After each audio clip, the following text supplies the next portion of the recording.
So, most people, they are surviving, right? They're paying their bills.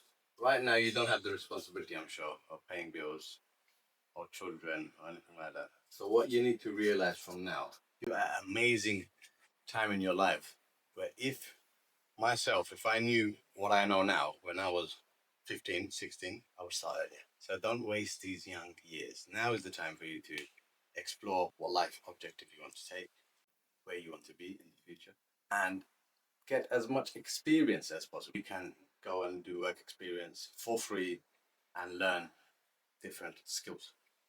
And these skills you're investing in yourself.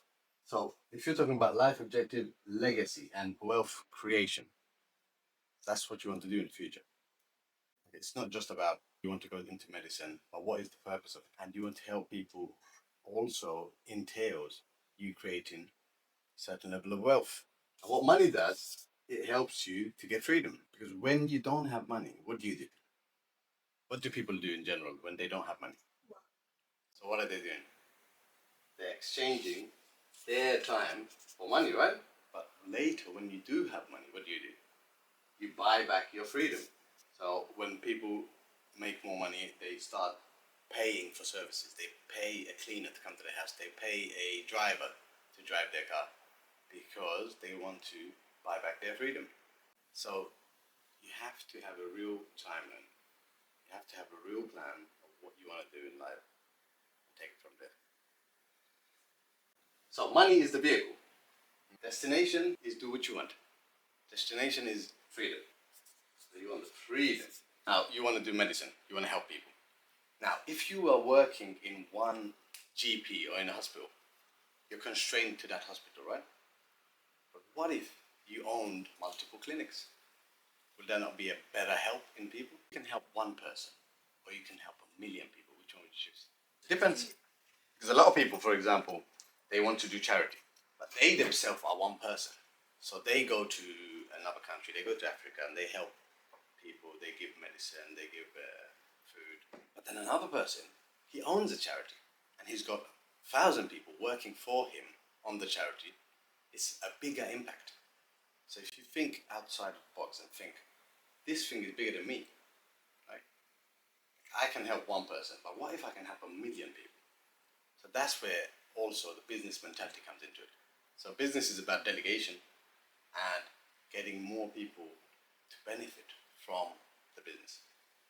Okay. And I'm going to touch base on here quickly on consuming and cultivating, because they don't teach you this in school, right? I never learned this in school. When we're young, as a young guy, you're thinking about cars, you're thinking about going on holidays, right? Not consuming. But there is another purpose of your finances. It's cultivating.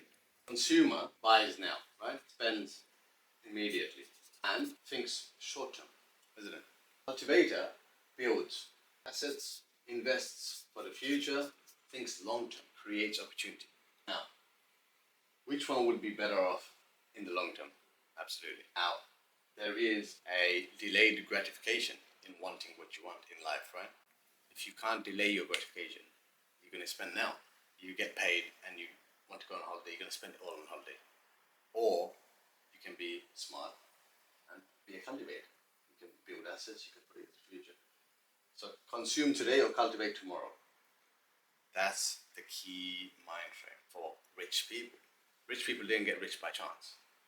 So they'll spend 25% maximum of their earnings and invest the rest of it so that in the future it pays them. Wealth says you serve others. What? Solve problems.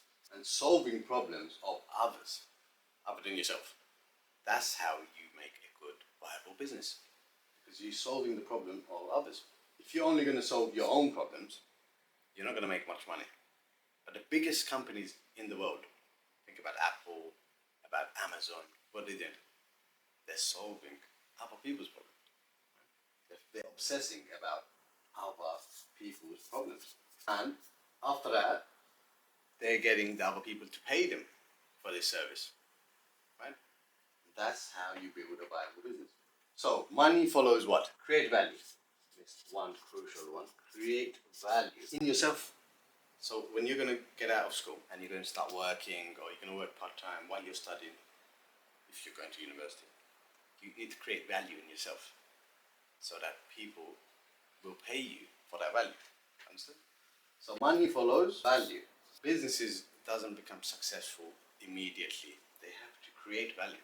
My businesses, they took time to create value, and the clients to see the value, and then created the database bigger and better, so more clients come and referrals, and then the value grows. People see that we can take care of their properties, we can invest for them, we can help them to buy properties. So money follows value. Any company you can think of that is doing huge success now. Right, first of all, you need to, if you're not sure which business to do, find a problem. And find a problem which a lot of people have. A lot of people have this problem that they need a solution for. Find a problem which a lot of people have. And that these lot of people will pay money to find the solution. And then you find the solution. You need to obsess over it until you find a solution for that. And that solution, you can create a systemized solution, right? And then you need to learn how to communicate it, which is called sales. You learn how to articulate and communicate the solution, and people will pay you, and then pay you in masses. You need to learn two crucial things. You need to learn sales and communication. Now you might want to do medicine, but you still need sales. Doctor opens up a GP, has no clients. You need to be able to talk. You need to be able to communicate. Able to learn how to get the clients. But in medical school, they don't teach sales. Like my nephew, he's a dentist. He's gone through medical school. Actually, he's not finished yet, but he's last year. But he doesn't know how to communicate. So what I'm teaching him is learn sales. It's going to give value to every part of your life. If you can talk, you can communicate, you can connect with people, you can give the energy that people want to work with you. And that way, you'll be able to open up more doors. And these are vital things that people don't think about. But you learn either the hard way or you learn from other people's mistakes. So studying this is very crucial. And you can go on YouTube and find videos on communication and learn the tricks and tips on it in your free time. Okay, I hope some of this will open up your brain. Yeah, and a good introduction, pow, on Monday morning, right?